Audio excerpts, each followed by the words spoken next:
अगली जो अभिक्रिया है वो है रेडॉक्स अभिक्रिया। ऑक्सीकरण अपचयन अर्ध अभिक्रियाएं हैं। ऑक्सीकरण अपचयन अर्ध अभिक्रियाएं हैं। यहाँ पर इस अर्ध अभिक्रिया का अर्थ है कि ऑक्सीकरण और अपचयन अभिक्रिया दोनों ही लगभग साथ साथ चलती रहती है। जब एक पदार्थ का ऑक्सीकरण होता है तो दूसरे का अपचयन होता है, एक का अपचयन होता है तो दूसरे का ऑक्सीकरण होता है। ठीक है, एक पदार्थ द्वारा इलेक्ट्रॉन त्यागा जाता है तो दूसरे पदार्थ द्वारा इलेक्ट्रॉन ग्रहण किया जाता है। एक पदार्थ का ऑक्सीकरण होता है तो दूसरे का, एक पदार्थ ऑक्सीकृत होता है तो दूसरा पदार्थ अपचयित होता है। ये साथ साथ चलती रहती है, इसलिए जो ऑक्सीकरण और अपचयन अभिक्रिया दोनों साथ साथ चलती रहती है। अतः इन्हें रेडॉक्स अभिक्रिया या अपचय अभिक्रिया कहते हैं। तो ऑक्सीकरण और अपचयन अभिक्रिया है वो दोनों ही साथ साथ चलती रहती है। साथ साथ चलने के कारण ही इन्हें रेडॉक्स अभिक्रिया भी कहा जाता है। ये इसका उदाहरण है, इम्पोर्टेंट है, इसको याद रखना है। Zn plus CuSO4, ZnSO4 plus Cu। ठीक है, तो यहाँ पर ZnSO4 जिंक सल्फेट में ऑक्सीकरण हो रहा है और कॉपर सल्फेट का कॉपर में अपचयन हो रहा है। ठीक है, देखो किस प्रकार से ये अभिक्रिया हुई। Zn जिंक है, जिंक, ठीक है, जिंक है वो किस में बदल गया, इससे 2 इलेक्ट्रॉन निकल गए। 2 इलेक्ट्रॉन निकलने के कारण इस पर +2 चार्ज आ जाता है। तो इलेक्ट्रॉन का निकलना ऑक्सीकरण है और ये दोनों इलेक्ट्रॉन किससे जुड़ गए, कॉपर से। ये दोनों इलेक्ट्रॉन कॉपर आयन से जुड़ गए तो ये कॉपर में बदल गया, तो इसका क्या हो गया, अपचयन हो गया। तो इलेक्ट्रॉन का निकलना ऑक्सीकरण, इलेक्ट्रॉन का जुड़ना अपचयन। अन्य उदाहरण Fe2O3 प्लस 3CO।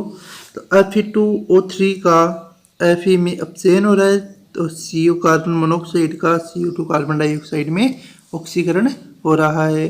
जिस पदार्थ का ऑक्सीकरण होता है वह इलेक्ट्रॉन त्याग कर अन्य पदार्थ में अपचयित करने में मदद करता है। यानी जिस पदार्थ का ऑक्सीकरण होगा तो वो इलेक्ट्रॉन त्यागेगा तो दूसरे पदार्थ को अपचयित करने में मदद करेगा। जिस पदार्थ का अपचयन होता है वह इलेक्ट्रॉन ग्रहण करेगा और अन्य पदार्थ को ऑक्सीकृत करने में मदद करता है।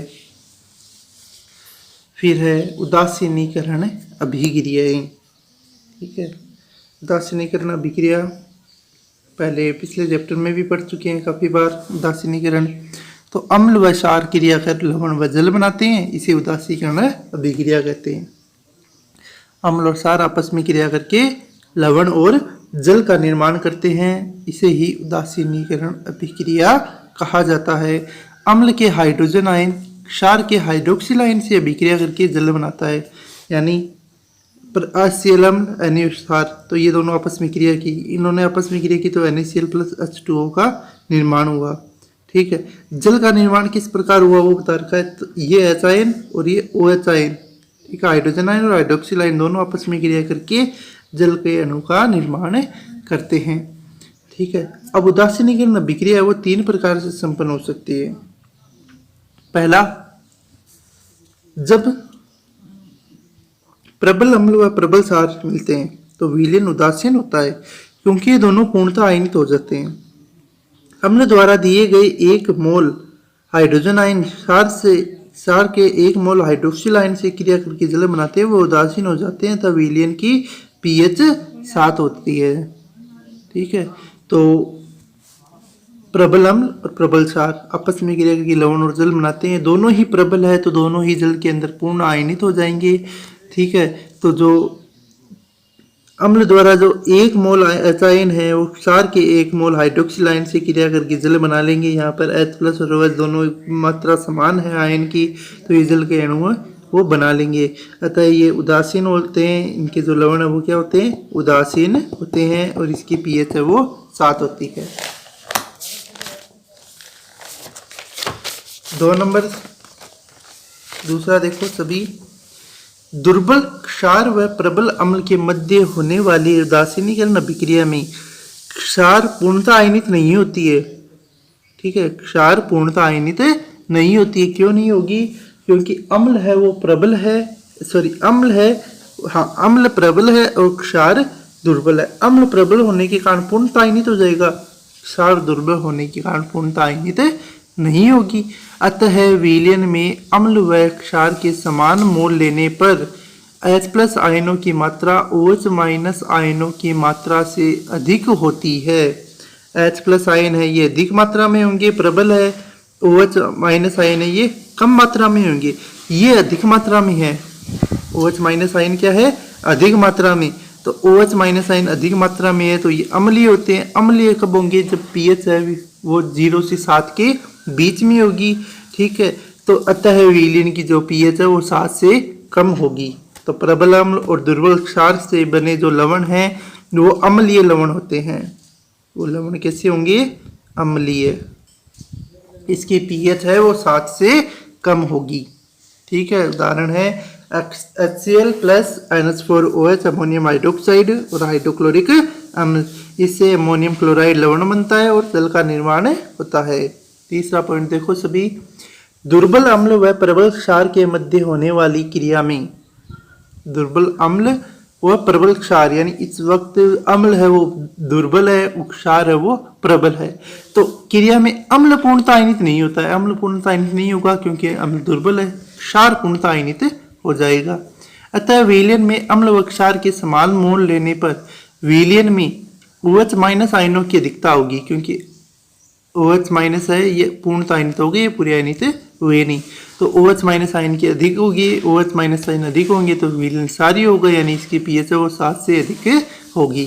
ठीक है, ये इसका उदाहरण है। दुर्बल अम्ल है, एसिटिक अम्ल लिया है CH3COOH प्लस प्रबल क्षार NaOH लिया है, दोनों से आपस में क्रिया की तो CH3COOH लवण बना प्लस जल का निर्माण हुआ। जो लवण बना है ये लवण होगा क्षारीय और इसकी विलयन की जो pH है वो 7 से कम होगी।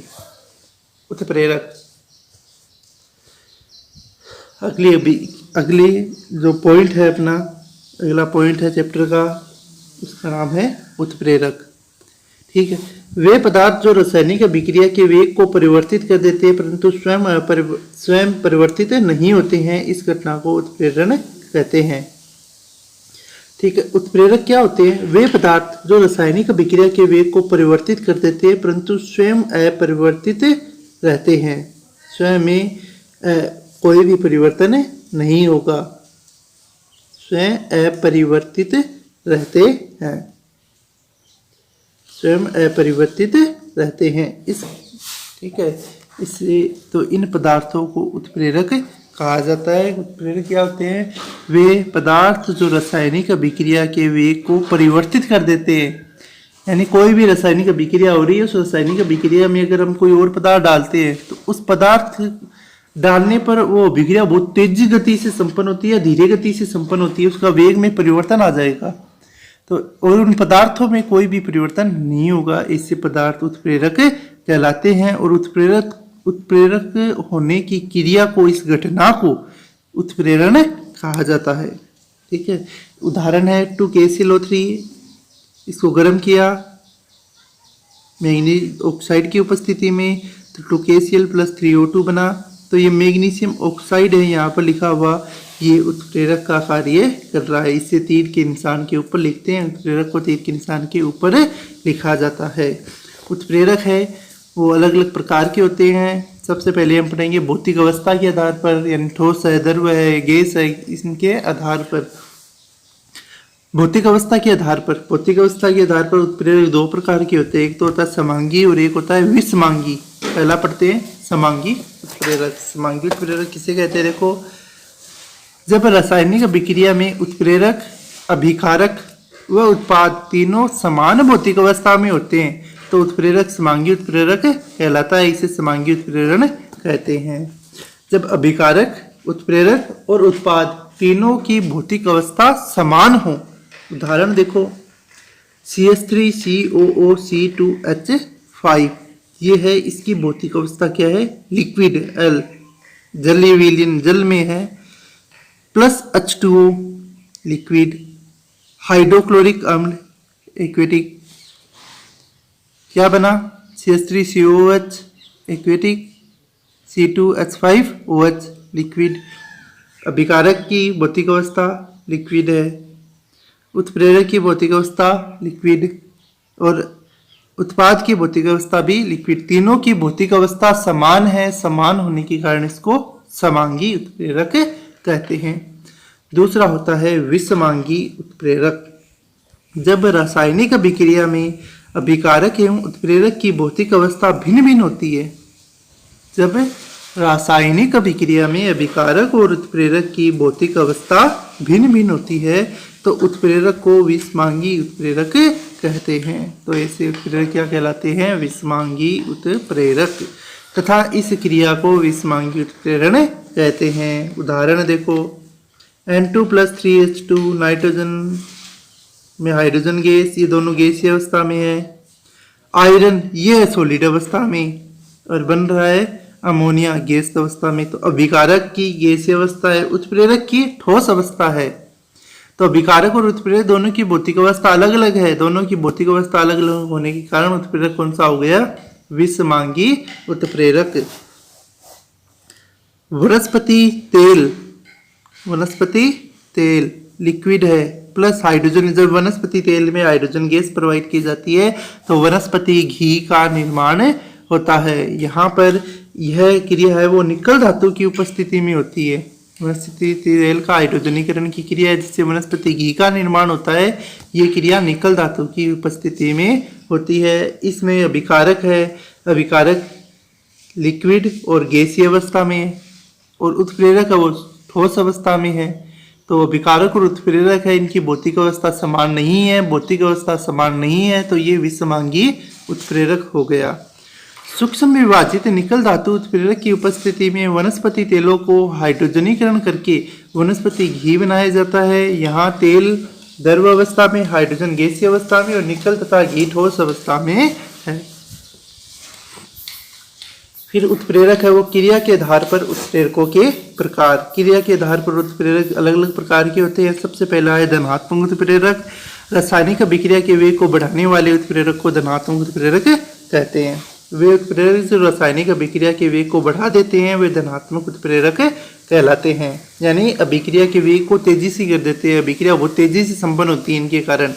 उदाहरण है 2KClO3 MnO2 मैग्नीशियम ऑक्साइड, ये उत्प्रेरक 2KCl+3O2। तो ये अभिक्रिया बहुत तेजी से संपन्न होती है। कब होगी? जब इसमें मैग्नीज ऑक्साइड है वो उत्प्रेरक के रूप में कार्य करेगा।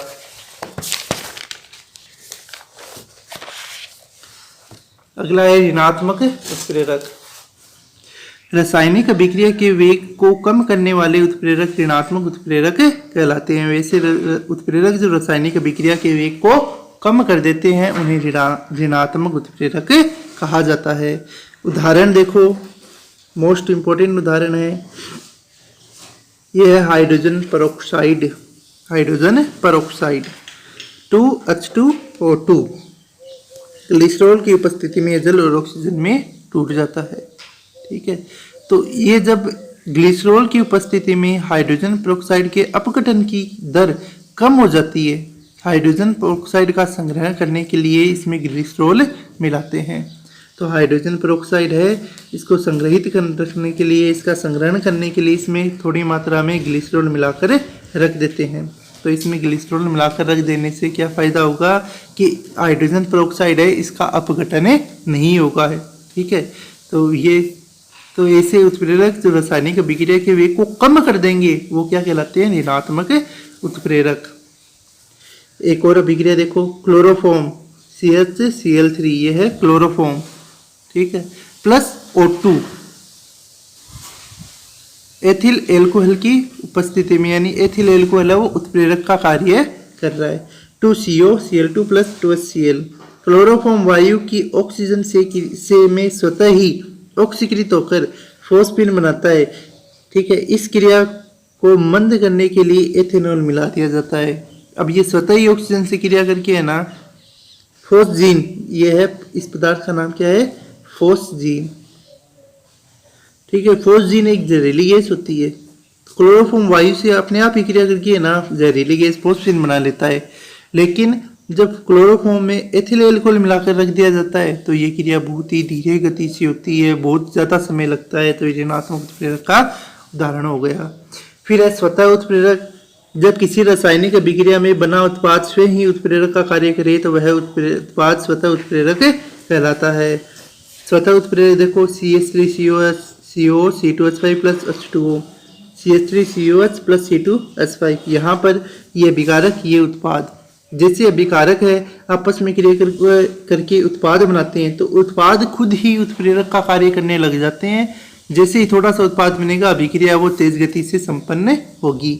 यहाँ प्रारंभ में अभिक्रिया मंद गति से होती है, परंतु उत्पाद जो एसिटिक अम्ल है कि कुछ मात्रा बनने के बाद अभिक्रिया का वेग बढ़ जाता है। ठीक है, तो अभिकारक है, उत्पाद है, वो ही उत्प्रेरक का कार्य करते हैं, तो ऐसे उत्प्रेरक स्वतः उत्प्रेरक कहलाते हैं।